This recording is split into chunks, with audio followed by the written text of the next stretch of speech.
So Detroit found out from a press release, not a phone call, not a courtesy briefing. A press release released to the public at the same moment it landed in the inboxes of American auto executives who had spent 3 decades assuming Canada's auto sector would always orbit around them. Canada's auto industry just restructured its entire North American supply chain, and the plan barely mentions the United States. Billions of dollars in battery and parts investment are now flowing toward a Canada First, Canada-Mexico aligned manufacturing corridor. Ontario assembly lines that used to ship parts south by the truckload are being rewired to feed plants that never crossed the American border at all. And the officials who built this shift didn't ask Washington's permission, didn't wait for Washington's blessing, and according to people familiar with the planning, didn't particularly care what Washington thought. Warren Buffett, informed of the shift by associates who track manufacturing and materials markets for him, put it in 6 words that are already being repeated across trading floors. Detroit got out-negotiated by silence, Warren Buffett said.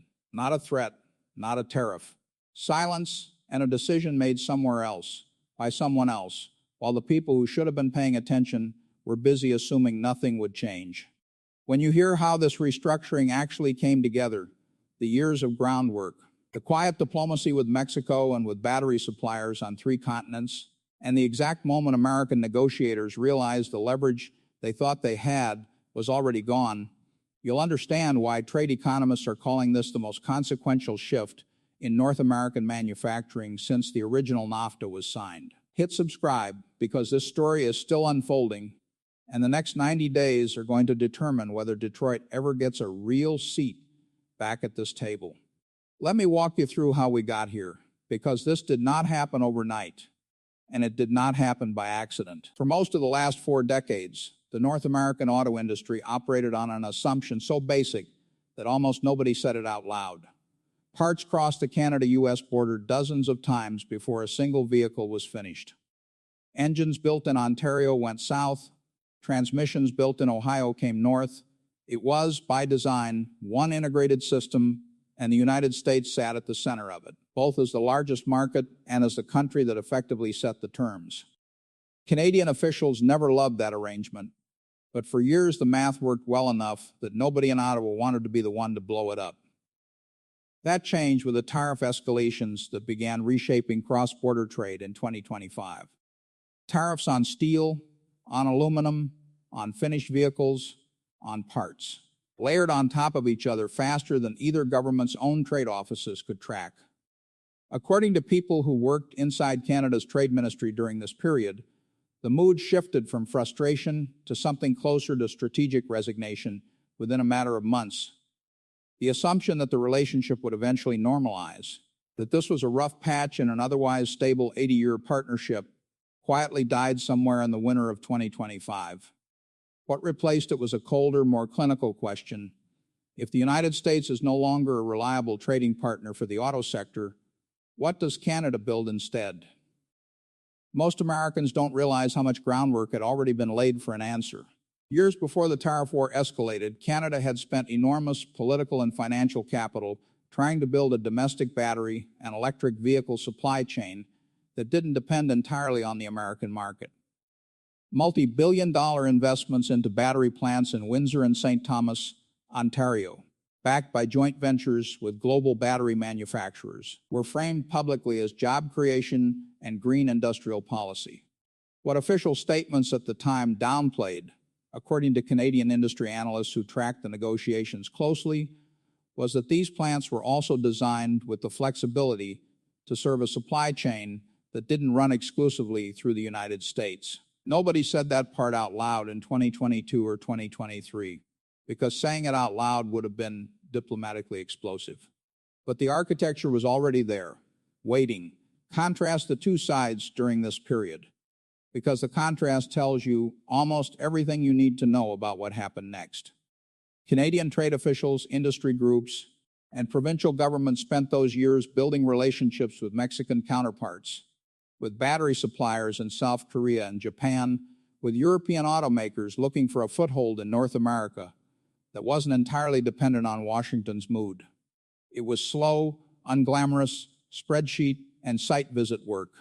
Meanwhile, American trade posture toward Canada, according to multiple industry sources on both sides of the border, treated the relationship as a fixed asset, something that didn't require active maintenance because it had simply always been there.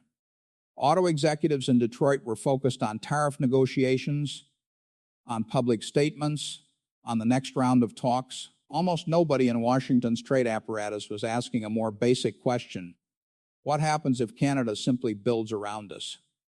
The tipping point, according to people close to the Canadian side of the CUSMA renegotiation process, came during the trade agreement's mandated review period. What was supposed to be a routine 6-year checkup on the North American Trade Pact turned, in private sessions, into something closer to a referendum on whether the old arrangement still served Canada's interests at all. For the Canadian government, that review became the moment when patience and improvisation gave way to a formal decision: accelerate the diversification plan, formalize the Mexico-Canada industrial alignment that had been developing informally for years, and stop waiting for Washington to offer better terms. Something had to give, and Ottawa decided it would rather give up certainty about the American relationship than keep absorbing tariff shocks with no end date attached.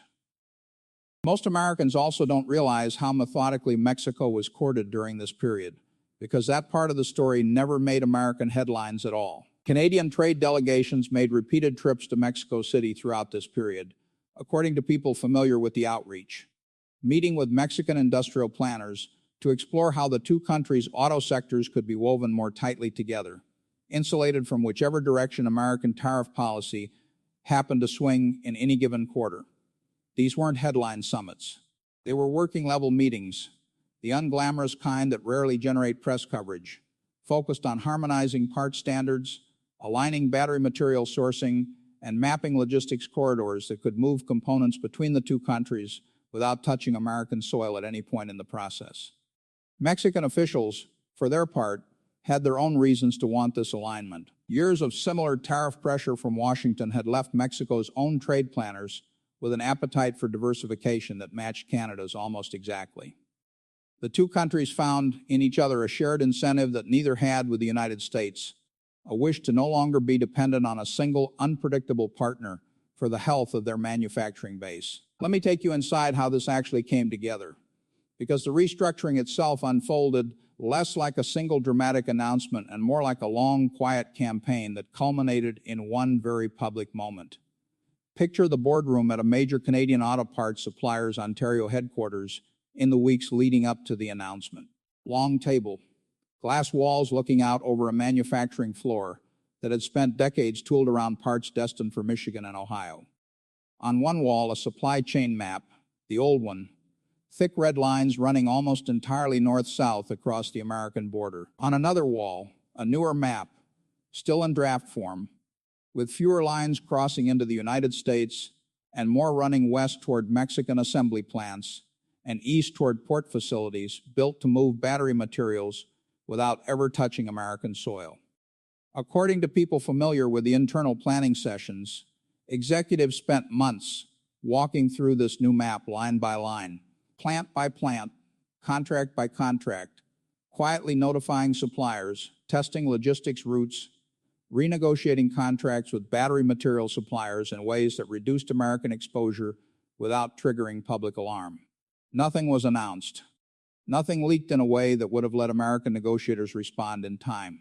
The restructuring was built in the kind of disciplined silence that, in hindsight, was its own form of leverage. The moment everything became public tells you how completely the psychology of this relationship had shifted. Canadian officials didn't request a meeting with their American counterparts to walk them through the change. They didn't offer a courtesy call to Detroit's major manufacturers. Industry sources describe American trade officials learning the scope of the shift the same way most of the public did, through public filings and a press release timed for a Tuesday morning, delivered without ceremony, without confrontation, almost administratively, as though the decision had already been made so long ago that announcing it barely required emotional weight on Canada's side at all. The silence in Detroit that followed was, according to people who spoke with senior auto executives that week, its own kind of devastating. There was no dramatic phone call demanding answers. because there was in the moment very little for American negotiators to say that would have changed anything. Contracts were already signed. Plants were already retooled. The battery supply agreements that would have taken 18 months to unwind had already been locked in place. What had once been the assumed permanent center of gravity in North American auto manufacturing discovered, in the space of one press release, that gravity had shifted somewhere else, while almost nobody in Washington was watching closely enough to notice. There is a detail from that final planning stretch that people close to the process keep returning to, because it captures the emotional texture of the moment better than any statistic could. In the days before the announcement went out, a small group of Canadian trade officials reportedly gathered to review the final version of the press release, line by line, checking it for tone as much as accuracy. According to people briefed on that meeting, there was a deliberate decision to keep the language flat, procedural, almost bureaucratic in its restraint. No triumphant language. No language that could be read as a rebuke. The instruction from senior leadership, as it was later described by people familiar with the room, was simple: let the decision speak for itself, and don't give the Americans a quote to be angry about, because the actions themselves would already say more than any words could. That restraint, more than any single line in the release, is what unsettled American officials most in the days that followed. There was nothing to push back against, no provocation to answer, just a fact already true, delivered without ceremony. The immediate aftermath moved fast in every direction at once. Automotive trade associations in Michigan issued statements calling for an emergency review of the CUSMA framework, warning that the restructuring, if allowed to stand, could cost tens of thousands of American manufacturing jobs over the following decade. Markets reacted within hours. Shares in several American auto parts suppliers with heavy exposure to Canadian contracts dropped sharply on the day the news broke, before stabilizing as analysts worked to quantify the actual scope of the shift. Canadian officials, for their part, gave carefully worded public statements emphasizing continuity, insisting the restructuring was about diversification and resilience rather than any deliberate snub of the United States. Almost nobody who understood the timeline believed that framing told the whole story. Behind the public statements, according to people briefed on internal discussions inside the American Trade Office, there was something closer to genuine alarm. For years, American negotiators had treated Canada's auto sector as leverage that would always be available whenever Washington needed it, a card that could be played in future tariff negotiations because Canada surely had nowhere else to go. That assumption collapsed all at once. One trade official, speaking to industry press on condition of anonymity, acknowledged that the scale of the Mexico-Canada alignment had been underestimated for years, and that American officials had been negotiating from a position they believed was stronger than it actually was. Dueling public statements filled the following week, and the contrast between them was its own kind of story. American officials, in press conferences and television appearances, framed the restructuring as an overreaction, insisting that the fundamentals of the Canada-U.S. trade relationship remained sound and that talks could resume on more favorable terms once tariff negotiations concluded. Canadian officials, in carefully measured remarks, avoided anything that sounded like a rebuttal at all, repeating variations of the same message. This was about resilience, about not putting the country's manufacturing future in the hands of a single trading partner's shifting priorities, and about decisions that had been years in the making rather than a reaction to any one policy. Industry analysts on both sides of the border noted the asymmetry immediately. One side sounded like it was trying to talk its way out of a problem. The other sounded like it had already moved on. Warren Buffett's fuller analysis of the moment, delivered in the days after the announcement, is worth sitting with, because it reframes the entire episode away from politics and toward something closer to a lesson in how leverage actually works. In nearly 7 decades of watching negotiations unfold, in boardrooms, in acquisitions, in labor disputes, Buffett has said the single most consistent mistake he has watched powerful parties make is confusing a habit of dependency with a guarantee of loyalty. Canada didn't need to threaten the United States, didn't need a dramatic confrontation, didn't need to raise its voice at all. It simply built an alternative, quietly, over years, and then exercised the option the moment it was ready. Buffett's economic translation of the episode is blunt. Tariffs did not just raise costs on the specific goods they targeted. They functioned as a multi-year signal to every trading partner watching that the terms of the relationship could change unpredictably, and that businesses on the other side of the border needed to plan for a world where the United States was no longer a dependable center of gravity. Once that signal is received and acted on, Buffett has argued, it is nearly impossible to fully reverse, because the alternative supply chains, once built, don't get torn down just because the original relationship improves again. The historical parallel Buffett has drawn on is one from his own decades in business. He has described watching companies lose loyal, long-term suppliers, not because of a single dramatic betrayal, but because of years of small, cumulative unreliability that eventually convinced the supplier to quietly build a relationship elsewhere, until one day the loyal supplier simply wasn't loyal anymore, and there had been no single moment anyone could point to as the cause.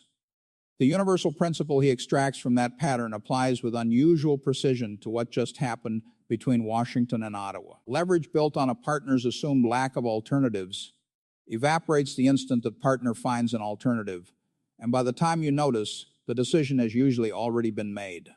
His verdict line on this episode has already been repeated across financial media in the days since.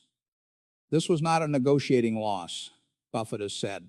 This was the result of an assumption never being tested until it was too late to matter. There's a second layer to Buffett's analysis that has gotten less attention, but may matter more over the long run. He has pointed out, in conversations with associates who track industrial policy for his portfolio companies, that the real cost of this kind of rupture is rarely measured in the first year at all. The first year produces headlines, market jitters, and political statements. The real cost shows up 3, 5, 7 years later in the form of an entire generation of new plants, new supplier relationships, and new engineering standards that simply never get built around American specifications again, because by the time the relationship might have been repaired, an entire alternative industrial ecosystem has already matured somewhere else. That, Buffett has said, is the part policymakers consistently underestimate.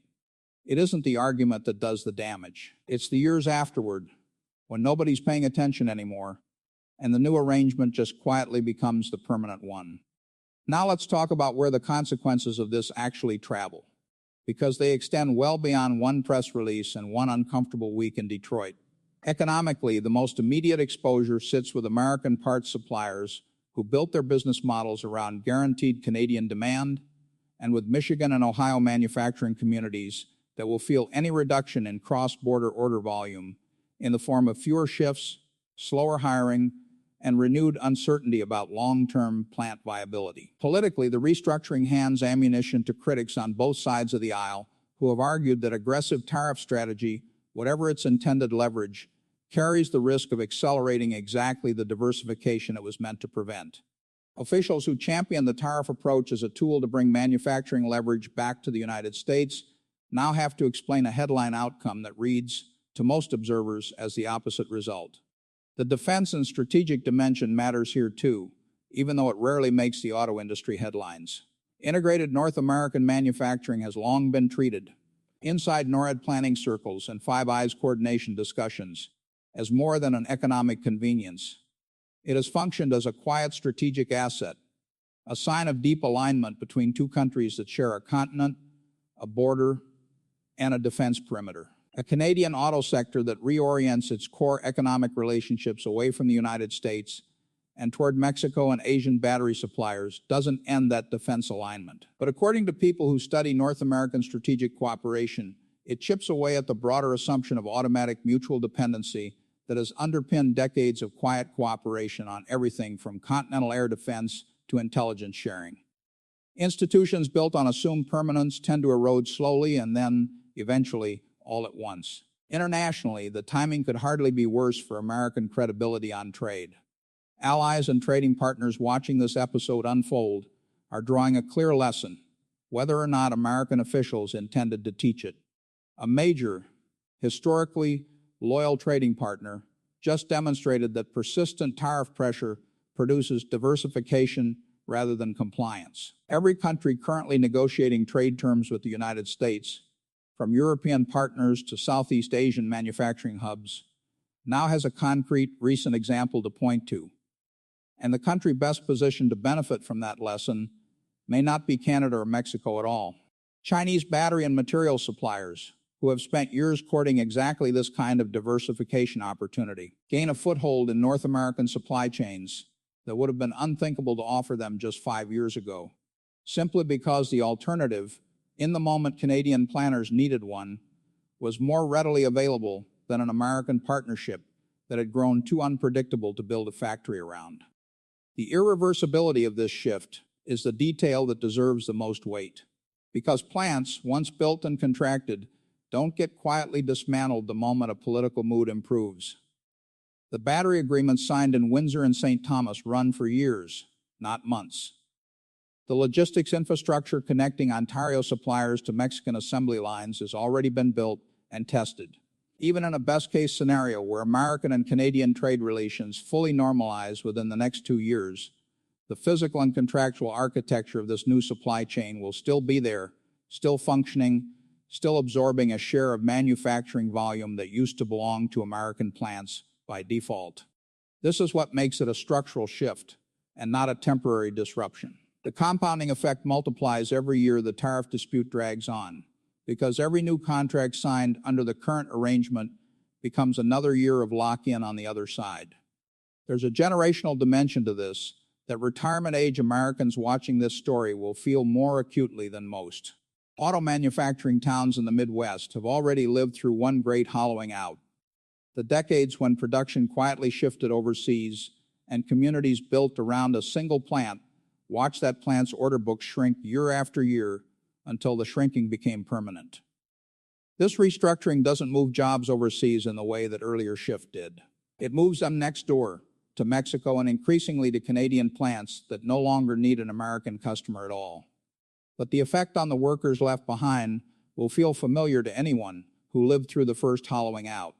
Fewer shifts, slower hiring, plants running below capacity for years without ever formally closing, a long, grinding erosion rather than a single dramatic layoff announcement.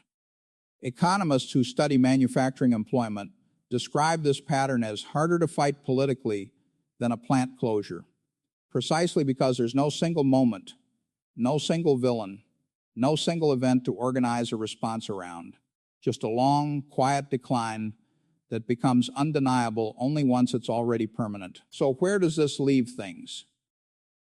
3 numbers matter more than any others in understanding what just happened, and they are worth repeating because they are the numbers that will define this story for years.